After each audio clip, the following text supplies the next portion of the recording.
If you do it yourself, you are going to set yourself up for one surprising headache after another that you're going to have fire drill after fire drill for about a 6 to 9 month process as you think you're doing it the right way and you're not quite doing it the right way.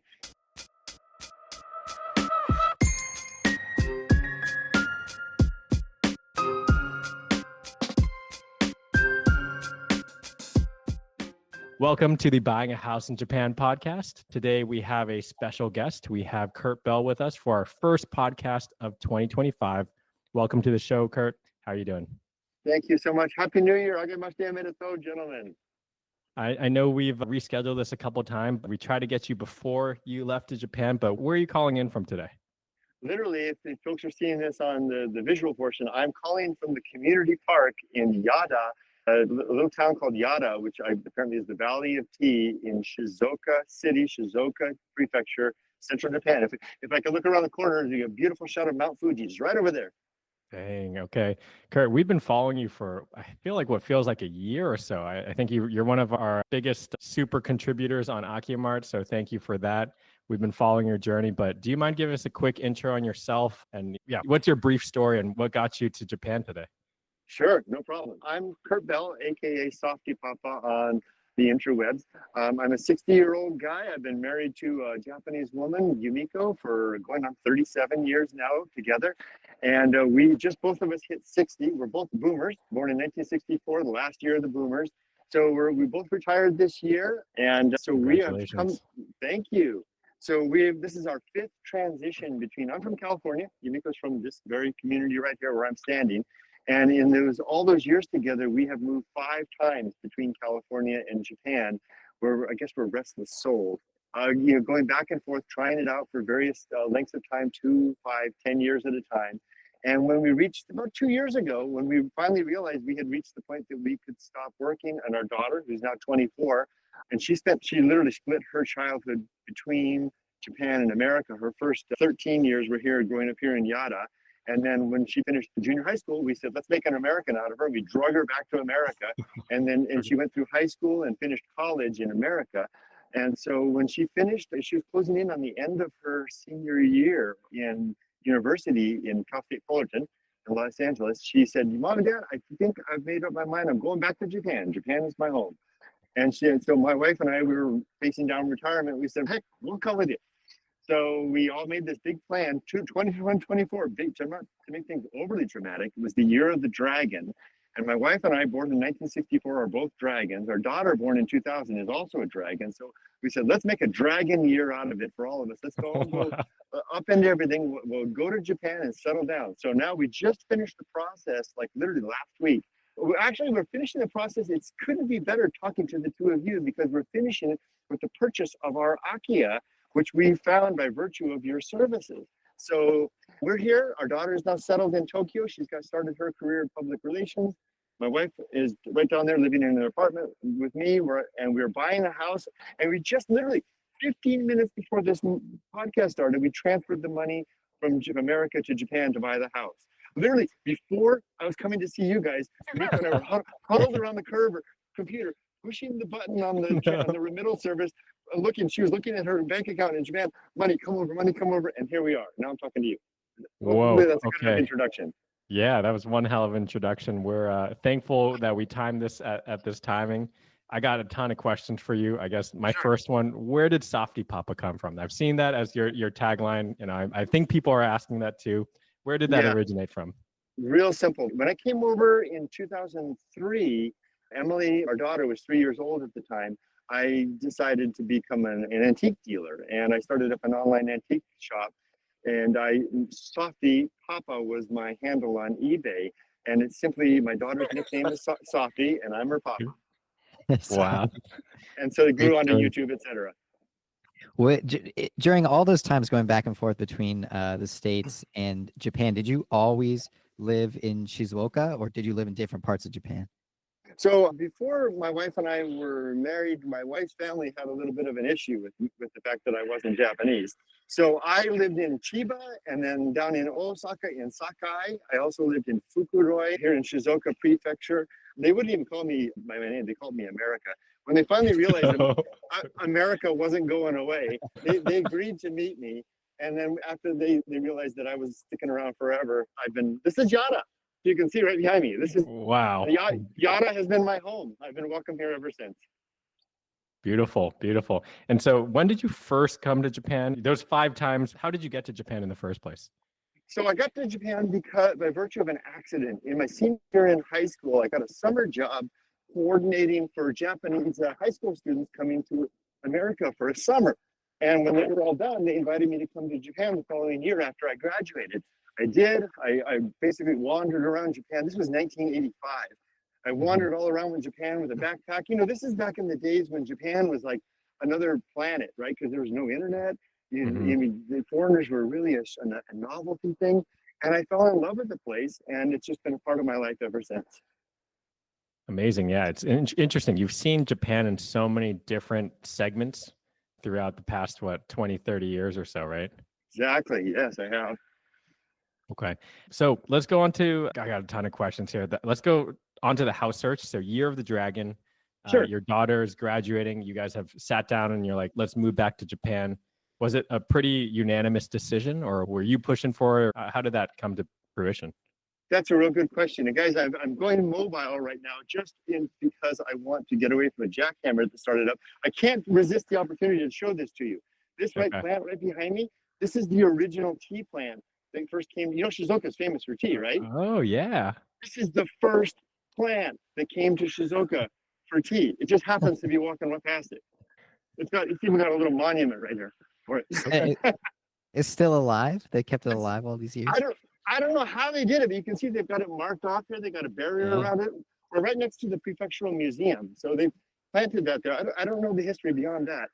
But so, question was again. Yeah, how did you guys decide? Did you guys all sit around on a table, or was it your daughter being like, I'm going to go to Japan? You guys all followed that decision? Well, my wife and I had been mulling it over. It was largely a matter of deciding that we wanted to retire and realizing that the logistics of retirement worked out better, especially the finances, if we retired in Japan and stayed in the United States, for a couple of reasons. Namely, I'll lead with the obvious one, Akiya, right? I mean, if we came to Japan, we could get ourselves a home paid for and done, which is a much harder prospect for people like us that have spent our lives wandering if we want to do that in Southern California. The second big thing was, of course, healthcare, right? I mean, we're coming from a paradigm in the United States. The healthcare is good if you can afford it, right? And here in Japan, healthcare is good for everybody. That was another big one. Also, we're getting to be old. You know, we're no spring chickens anymore. The services that are available for older people here are pretty robust, namely in terms of public transportation, the ease of access to clinics, things like markets, etc. And then fourth, family. We have a much more bigger and extensive family connection here than we do in the States, and they need us more over here. There's like, my wife's dad is in his 90s now and could really benefit from having us nearby. So I would say it's logistics, practicality, houses, finance, healthcare, etc. I was going to say the weather's better too, but you came from Southern California. I'm in a snowy area right now, so maybe weather actually got colder for you. Yeah, it did. But you know what? For this Southern California boy, I find that the weather in Japan to be delightful. So I really enjoy the seasons. I enjoy looking at the face of Mount Fuji, which you can see easily from where I live here, and how it changes through the season. So weather is definitely a factor for me. Kurt, so is this the first time that you and your wife purchased a property in Japan, or in your previous trips in Japan, did you buy and sell, or were you renting? We were renting all the time in Japan because we never thought we would settle here for good. We did own a home in Southern California, which I wish I'd kept, but we sold that when we came to Japan in 2003. So this is our first home purchase in Japan. I'm curious, why an Akiya versus a new build, or was that in consideration? We know that Japanese people tend to like newer builds and stuff like that. Was that part of the discussion, or you guys were dead set, let's get an Akiya from the get-go? So actually, in fact, we fell under the dream, and it's a dream that a lot of people get a lot of on the internet, of the traditional house, right? My wife grew up in what I would call a post-war clapboard contraption. Her dad describes it as a house that after the war, they slapped together. He told me once that the bathtub cost more than the house. Because they bought the bathtub new. the house they built from just bits and pieces of houses that they assembled from all over the place. So it was so cold in the winter, and there were so many spiders and centipedes in the summer that I never thought my wife would want to live in anything like that again.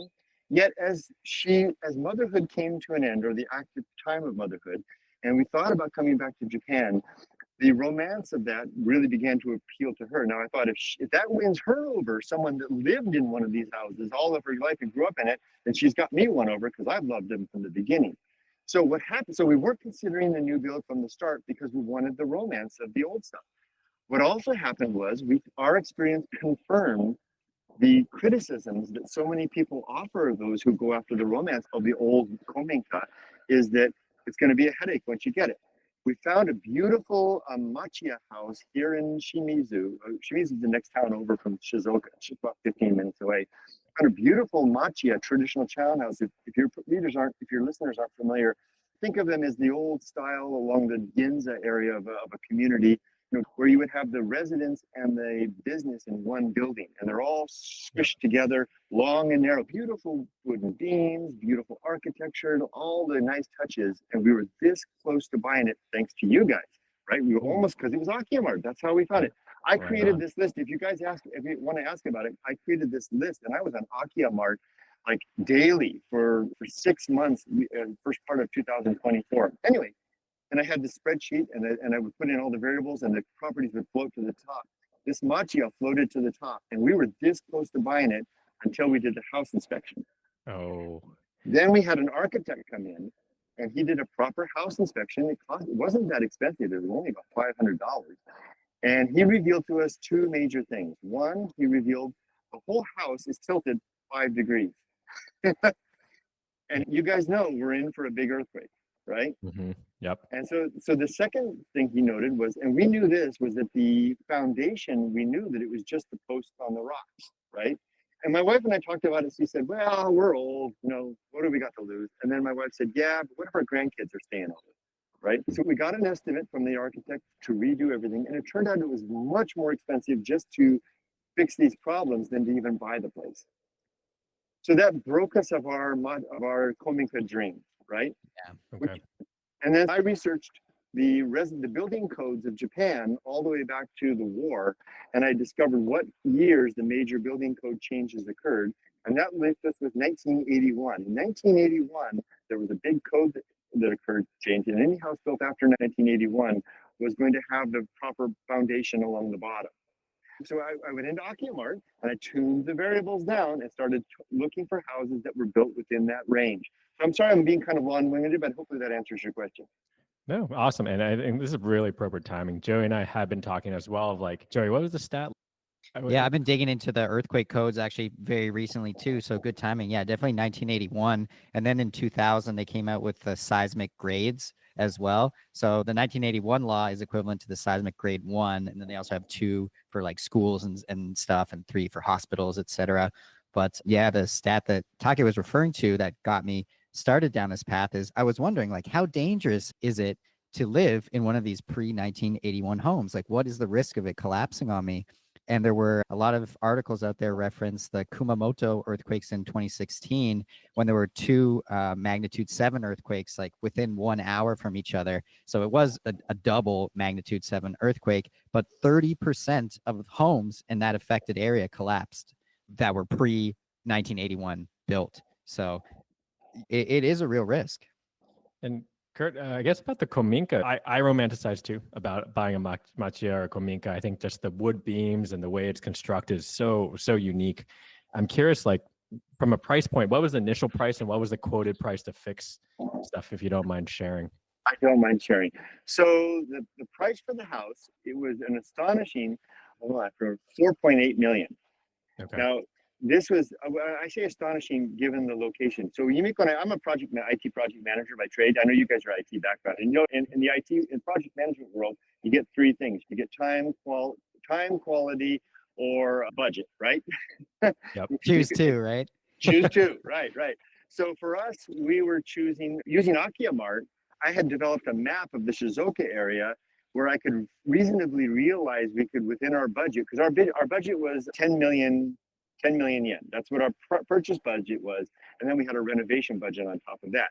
So I had this map that I was looking for houses, Kominka style houses, within 30 minutes of Dad's house, under 10 million yen. And if you think too, what I discovered was I can get the Kominka, I can get the garden, etc., and I can get it under 10 million, but I can't get it within 30 minutes. So here we had a house, this Machiya house, that was 15 minutes from Dad's house, had a big enough Edo period lot, long period lot, that if we demolished, there was an extra building in the back. We demolished it in the back, we get the garden, and it was 5 million yen, 5 million yen. So it seemed on the surface that we were getting all three, right? Which, looks to see, right?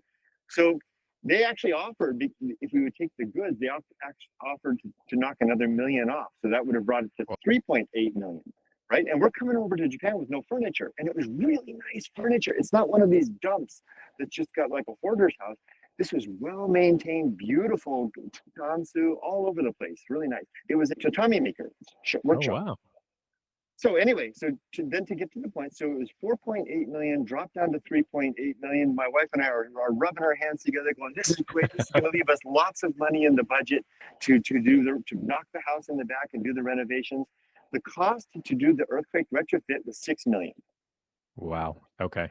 Then we got the budget. Then we got an estimate. We had a construction company come in and to demolish the house in the back. That was 5 million.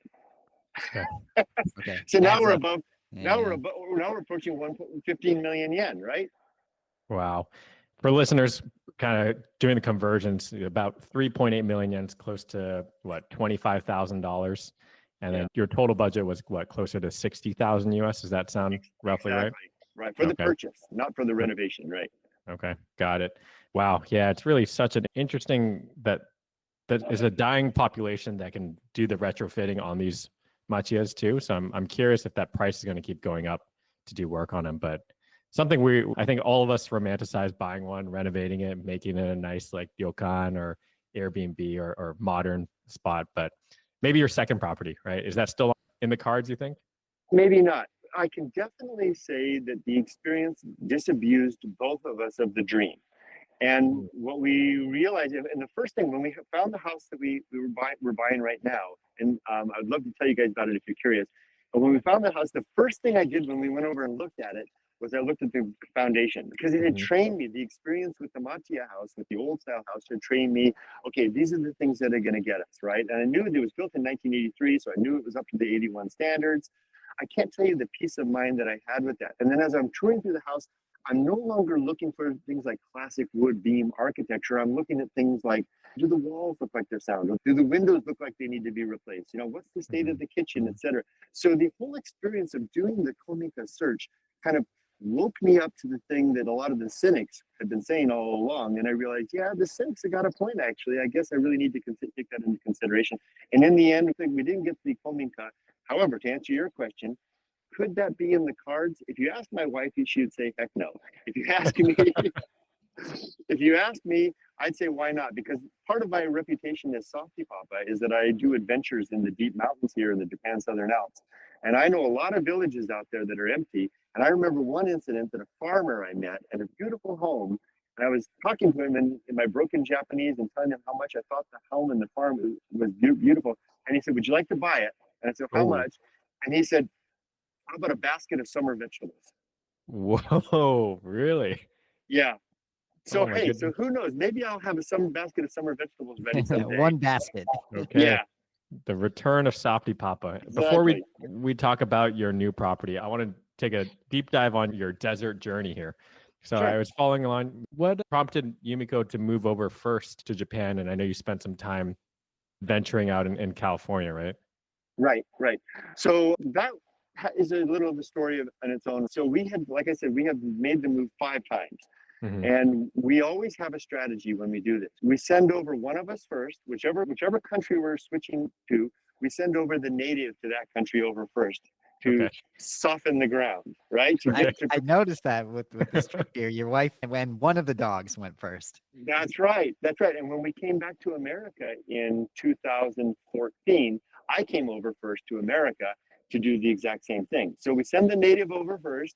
to quell the environment, right?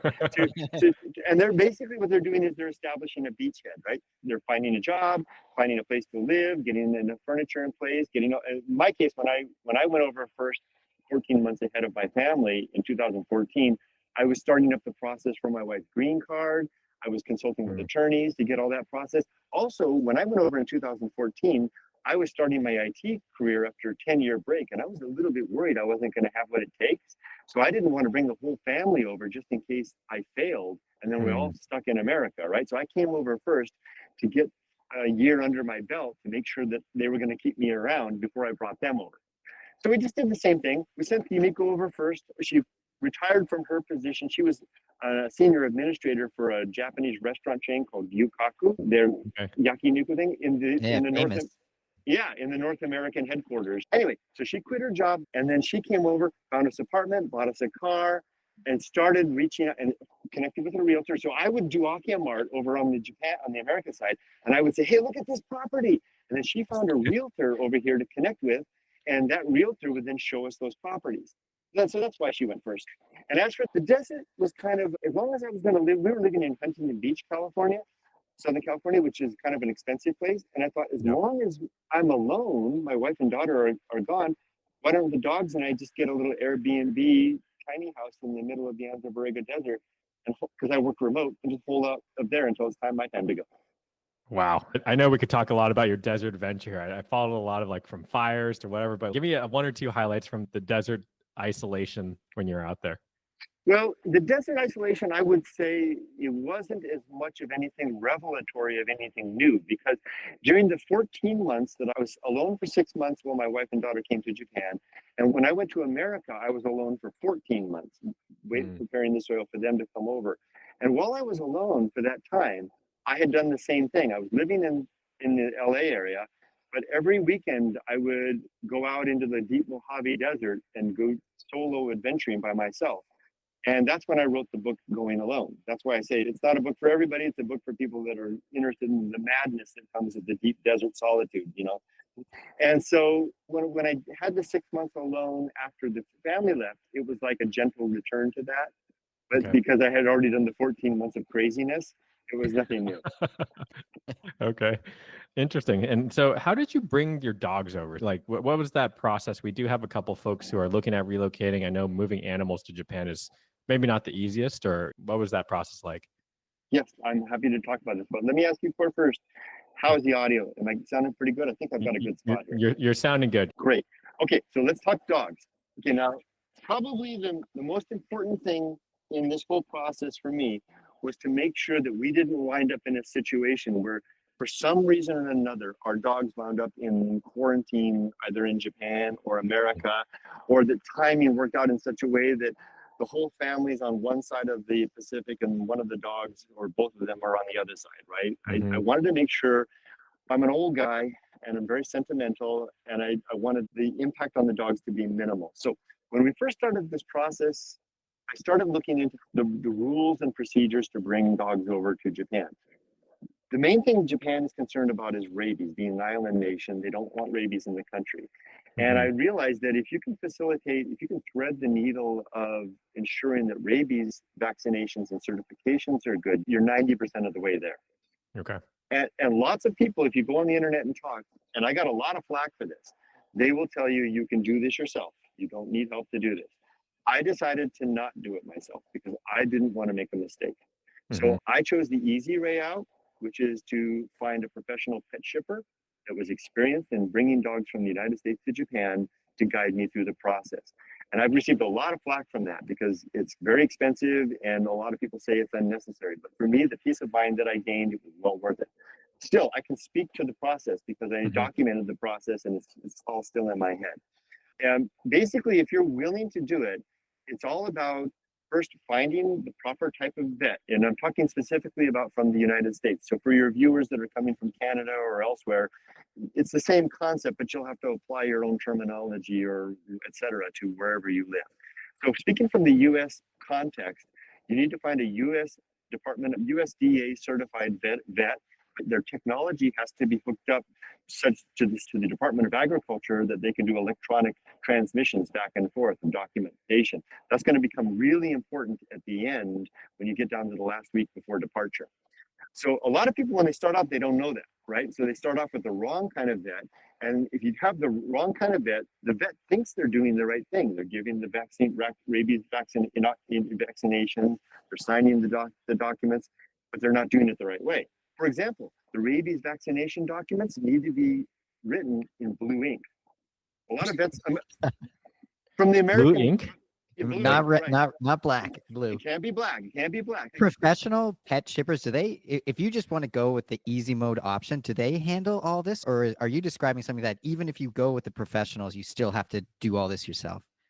Kind of. It's like getting married and you get a wedding planner versus doing it yourself. You're still the one that gets married, right? Yep. But you're still the one that has to say I do. But whether or not you want all the headache of planning for it and choosing the cake, and you get it.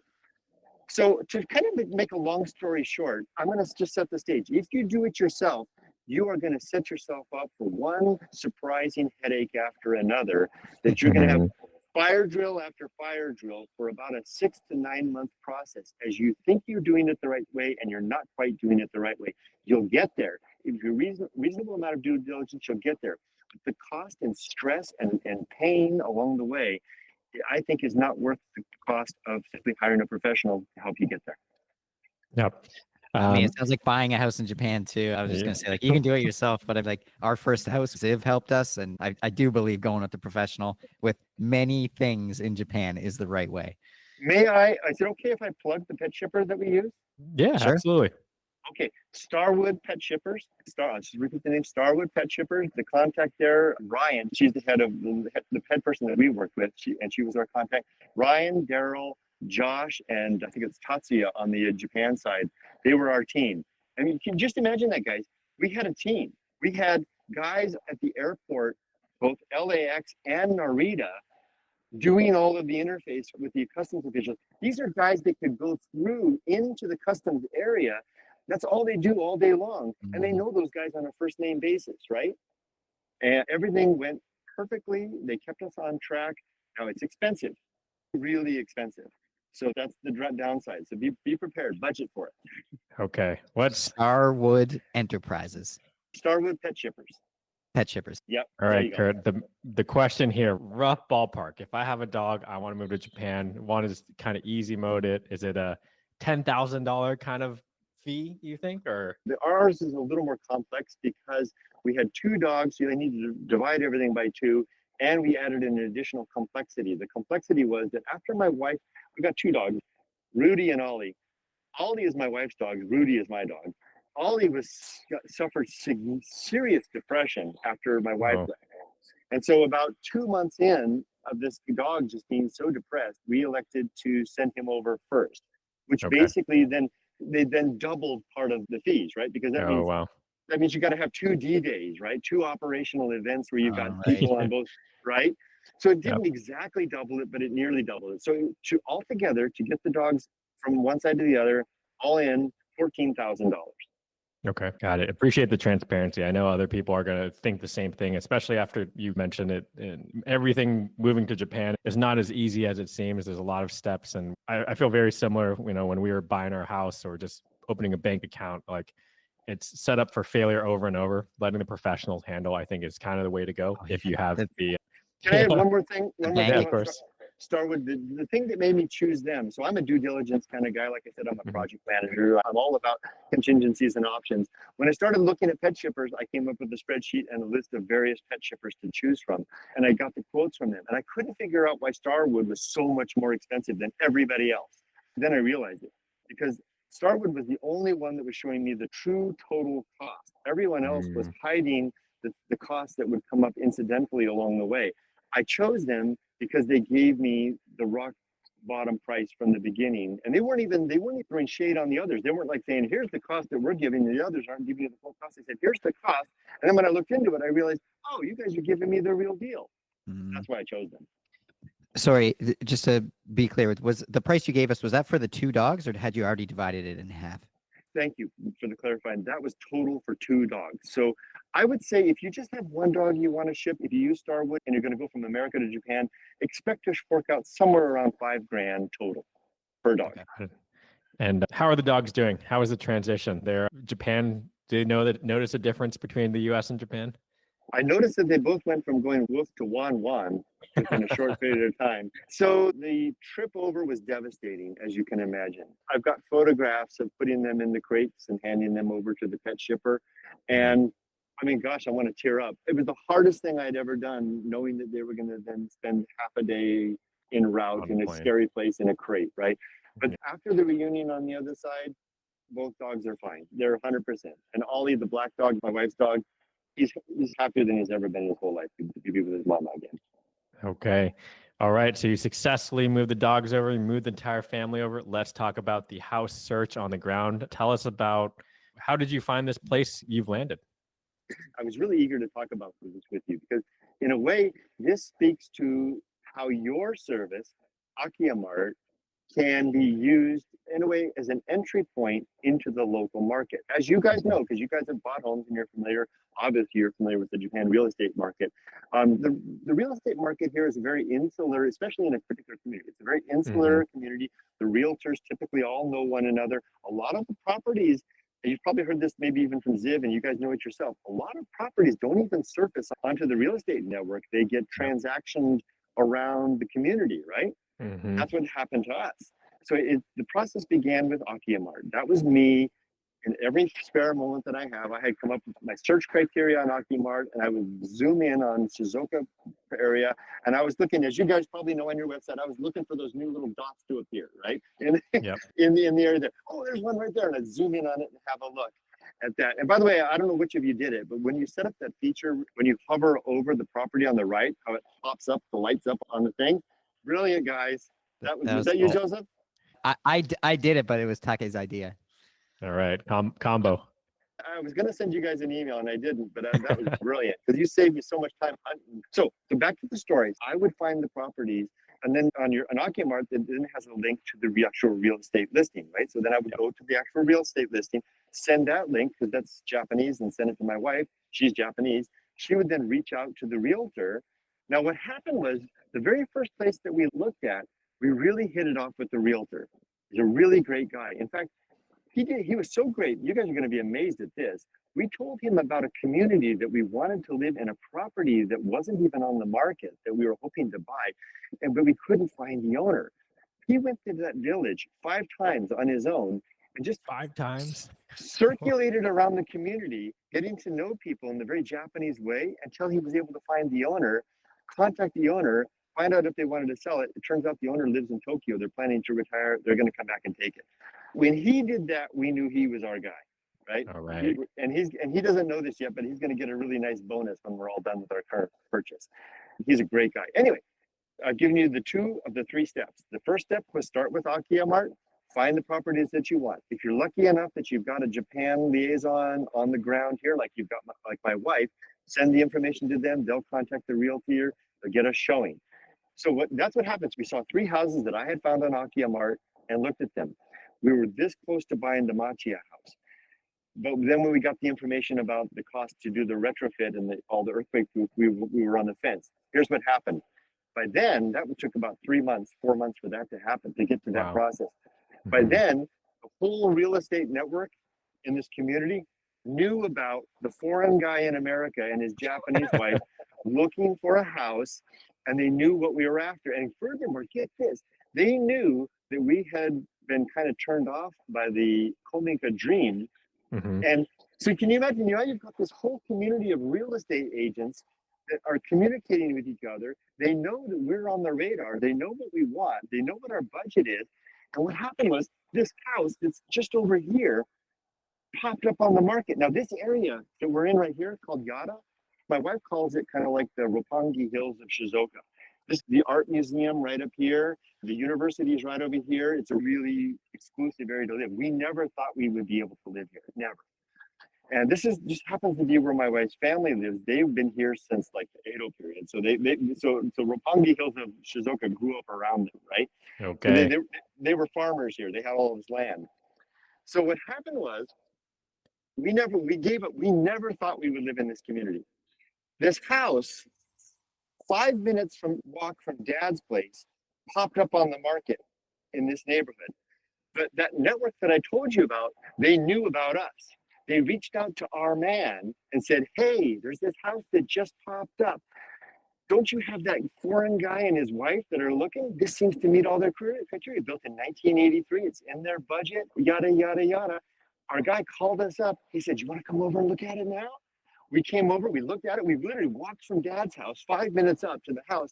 Oh my gosh, this is exactly it. We went back to our apartment. We sat there in our apartment and we thought, we'll think about it overnight. And we looked at each other and we said, we've been doing our due diligence for over a year. We know what we want. We're not waiting any longer. We sent the realtor an email. We got how you do it, the form, you get that document, you fill it out. We took a photo of it, we sent it to him. The owner responded back within an hour, accepted our offer. We gave full price offer. Within an hour of that, another offer came through above full price. And the selling realtor said, sorry, it's sold. Yep. That's our story. Nice. Year of the Dragon. You're the dragon, man. Congratulations. That's awesome. Thank you. Very cool that you got it too at asking price. Second offer came in and they said, nope, someone got in just ahead of you. Literally, if we had waited, if we had decided to sleep on it, it would have been over. That's true. Wow. That's all the preparation you guys have done, all the preparation and research, let you guys make that quick decision. So that's great. I have you guys to thank as well, because it was AkiyaMart that gave us the ability to do the due diligence in my native English, because of your site's ability to translate.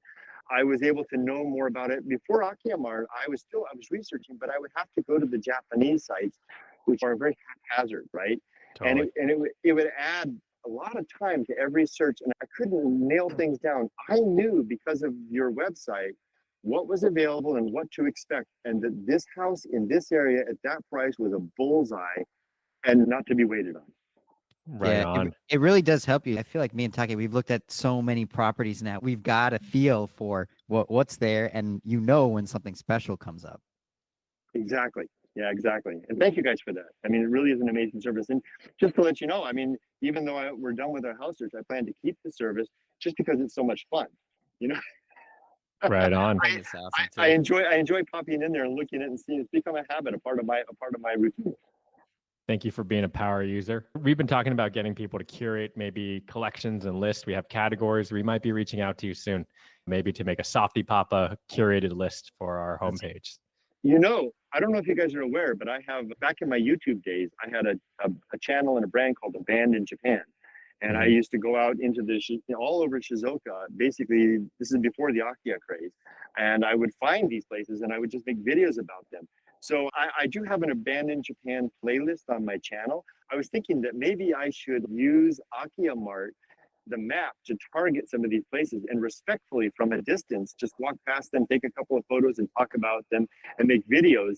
And then I could, just as a compliment to what you guys do, and say, here's a video of a particular house that I found in AkiyaMart. Okay, that might be a good collaboration. You're a man on the ground now, and I think you're retired, so hopefully you have some time to go searching for these. But the trick, of course, I'm just going to say this is a disclaimer. The trick, of course, is to do it in a respectful manner.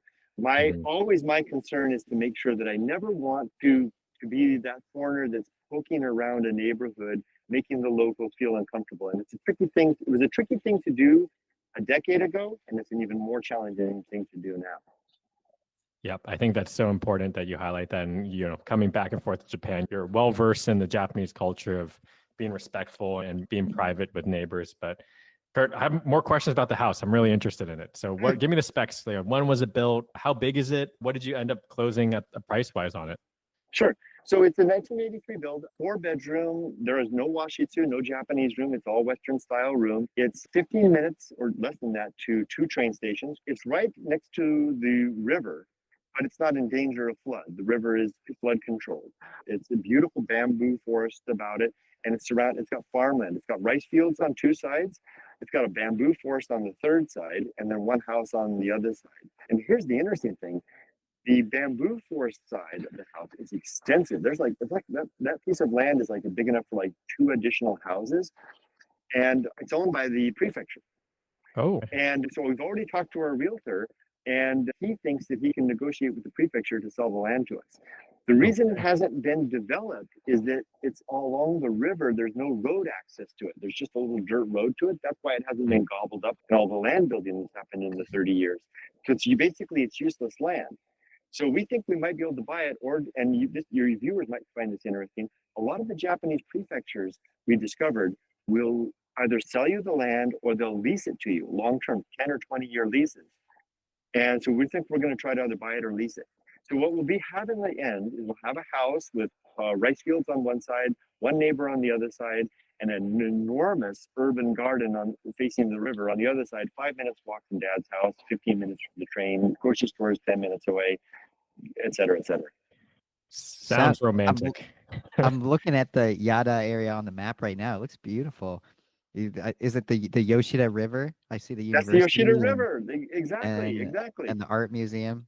Have you ever been to the Shikiji sauna? It's like the mecca of saunas. Japanese people describe it as. It's like 20 minutes from your house. I actually went here with one of our real estate agent friends last summer. It was pretty nice. Shikiji sauna. I know there is one. I haven't been there in over 10 years. I don't remember the name, but my wife's taken me to one nearby. Maybe that's the one. It's very nice. Could be. Our real estate agent friend, he was like, we were driving from somewhere else in Shizuoka back to Tokyo. He was like, oh, we're going by this sauna place. We got to go. Oh, really? How nice. Yeah. And Kurt, how much was the property? Was it within your budget? Did you go over budget? Our budget, like I said before, was 10 million yen. So the ask price was 9.8 million, which is, I think, like around 63,000, something like that. And you'll correct me if you've got a calculator. Yeah. And this place has a little bit of furniture in it, not a lot. And we don't have anything because we didn't bring anything from America. And the owner, as soon as they accepted the offer, they said, hey, we'll knock 1 million yen off if you take the furniture. So that brought it down to 8.8 million. So we settled on 8.8. We did 2 weeks ago, we did the deposit. And this is something that you might find interesting. Maybe you guys already know this. Our realtor helped us with this. We gave 50 man yen, so 500,000 yen as a deposit. The seller said that they would be fine with 50,000 yen. Oh. And our agent was like, no, you don't want to do that. Here's the reason. If you just bought 50,000 yen, which is like $350, he says, imagine that the seller's cousin suddenly appears on the scene and says, hey, I wanted to buy this house all along, right? And they say, oh, yeah, but somebody already agreed to somebody. And if we back out now, we'll forfeit we'll have to give them their deposit back and the same amount as a forfeiture, right? As a penalty. And they say, well, it's just 3.5 million. It's just it's just $350. He said, but if you give them a big deposit, like gojumanen, which is like $3,500, then if they try to back out, then they have to give you the 3,500 back and come up with another 3,500 as penalty. But the flip side is that if we back out, we lose our deposit. Yep. Interesting. Yeah, we haven't had that with any of our customers, but we've heard that as a strategy and kind of put more skin in the game so that neither party can back out, right? So guys, I got to tell you what the stress was. I literally have been so stressed out since we gave that deposit because, of the remittance. So hopefully I've answered your question about how much it costs, the discount we got, the down payment, and our strategy with that. So then I'm left with this situation. Here's the thing. So I'm an old guy, I'm retired, and we're paying for this out of one of my IRAs, right? So I have the IRA set aside that I earmarked that money is to buy the house. So once we were done, and I wanted to wait until after January. So I was fully employed for most of 2024. So I didn't want to pull the money out of the IRA in 2024 because that would be piled on top of a full years of income and taxable at that full rate, right? I wanted to wait until we crossed over to 2025 when I'm not working anymore, and that money will be taxed at a lower rate. Does that make sense? Yep. Right. So I didn't have the money. we had pulled the trigger on the house, but all the money was sitting in my IRA, which is like 3 steps away from our Japanese bank because it's not in my American bank. It's in the brokerage house, Yeah. right? So like, oh my gosh, okay. And we gave him 50,000. We gave him 50 man in, and now Okay. I've got 30 days to get the money out of the brokerage into our bank account, converted to yen, and transferred over to Japan. Yep.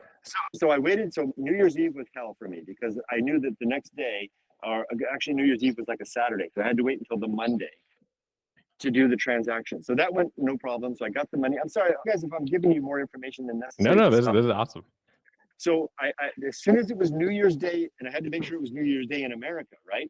Because if I did it New Year's Day here, Oh, no. then I would have executed the transaction on December 31st, and it was still would have been 2024. Oh no.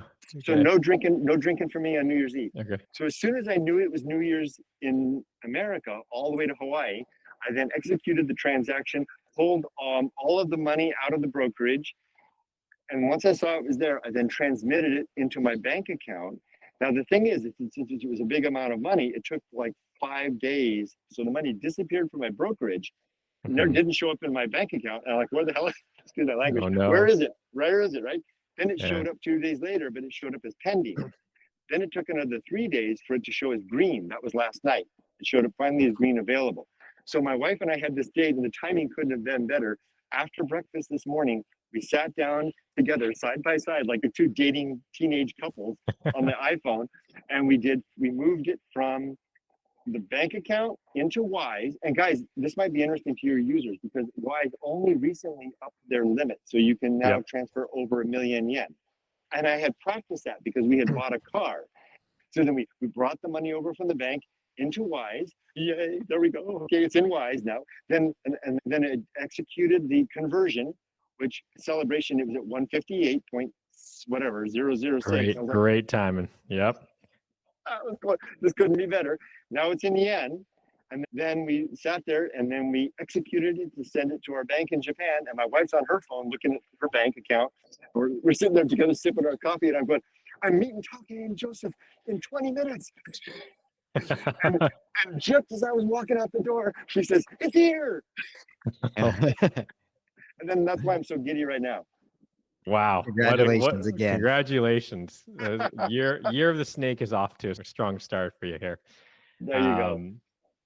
All right, Kurt, to wrap it up, what is your number one piece of advice for someone who is looking to purchase an Akiya in Japan? Or retire in Japan. Yeah, one of each, actually. Buy Akiya and retire. 2-part question. I think I could answer both of those questions with 2 words: due diligence. Great. First, let's tackle the retirement part first. Retiring in Japan is a wholesale life paradigm change if you weren't born and raised in this country or you haven't had a lot of time already living in this country.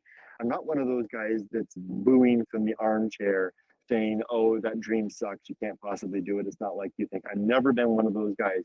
But those guys do have a point. We do, as human beings, tend to view things with a limited rose-colored glasses when we view them from a distance, either that distance being in distance in place or in time.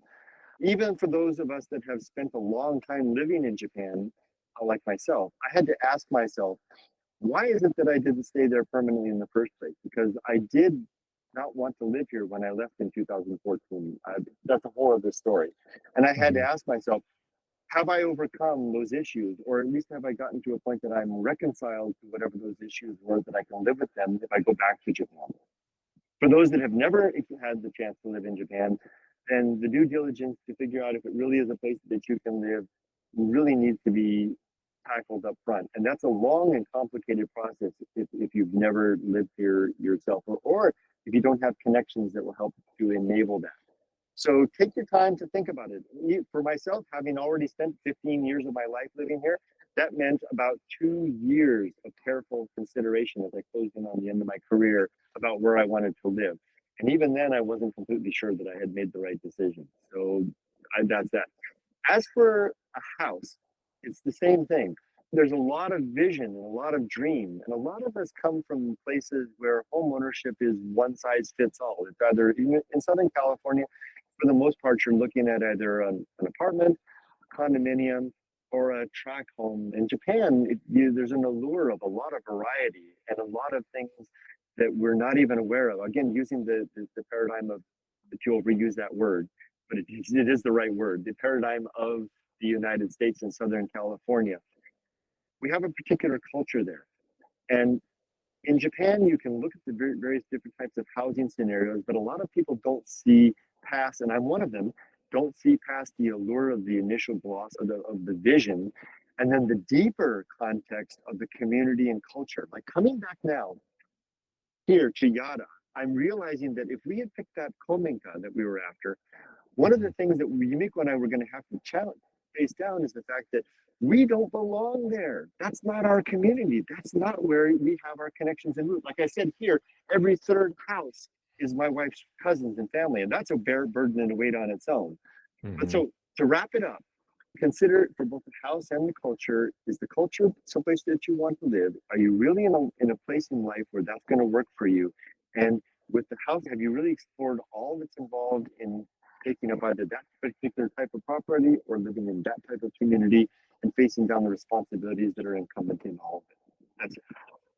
Boom. Wow. That was probably some of the best insights we've, what to consider. We definitely agree with you doing that due diligence. Joey and I could use some more of that. I feel like we've been shooting from the hip on some places. We might have made some mistakes, but Kurt, to completely wrap it up, I hear you're also an author, right? Do you have a book coming about? Can you talk to us a little bit about that as an outro here? I can. Can I just add one addendum to the course. thing I just said that just came to mind?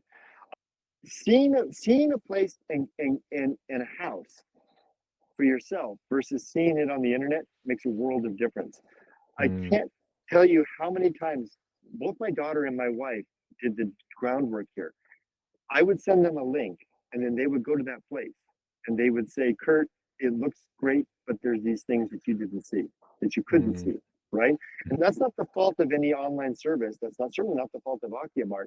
It just means that when you're on the ground doing the three-dimensional exploration, eyes, ears, sounds, seeing the neighborhood, that reveals things that you can't necessarily see. So let me just pile that on top of the due diligence. If you buying a place sight unseen might offer its own level of challenge.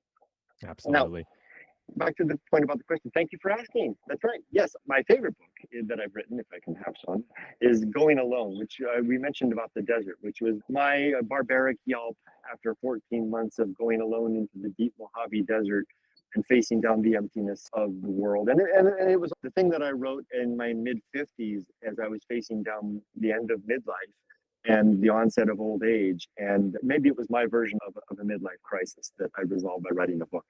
But anyway, if you want to take a look at that and you're interested to see the madness of a particular man at midlife, that's the one I would recommend. However, if you're interested in something that's maybe a little more practical, I have a book called Retiring in Japan. I wrote this book with the help of artificial intelligence. I'm an IT guy. I go for the tools where they are, right? And I wrote it with the help of IT. I even attributed the authorship to an agent called Softy Papa IT because I want to make sure people know for sure that it's a collaborative work. But I must say, it's a better book than I could have written myself.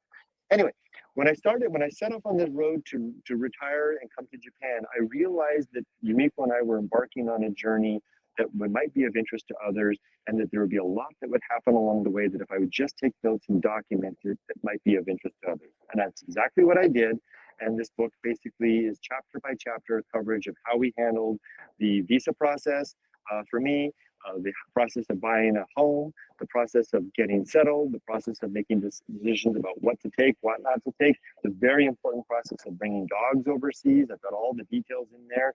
And of course, the process of getting settled and becoming part of the community. It's available on Amazon. If you go to my YouTube channel, all of my recent videos is linked down below. It's in my YouTube store, and it's for my patron supporters. It's available for free on my Patreon. Amazing. We will link that. We want both of those signed when we see you in person next in Shizuoka. Other than that, Kurt, thank you so much for being on. This has been such an amazing story. I think a lot of people are going to gain a lot of value from this. So see you in real life at that sauna place. We're coming to Japan in February, so hopefully we'll swing by Shizuoka. I would love that. You guys pop on by. We got all these houses out here. We'll pop in there. The three of us will go take a look at a few. How about we do that? Hell yeah. Awesome, Kurt. Well, thank you so much. All Thanks, guys. Take care. Take care. Bye bye.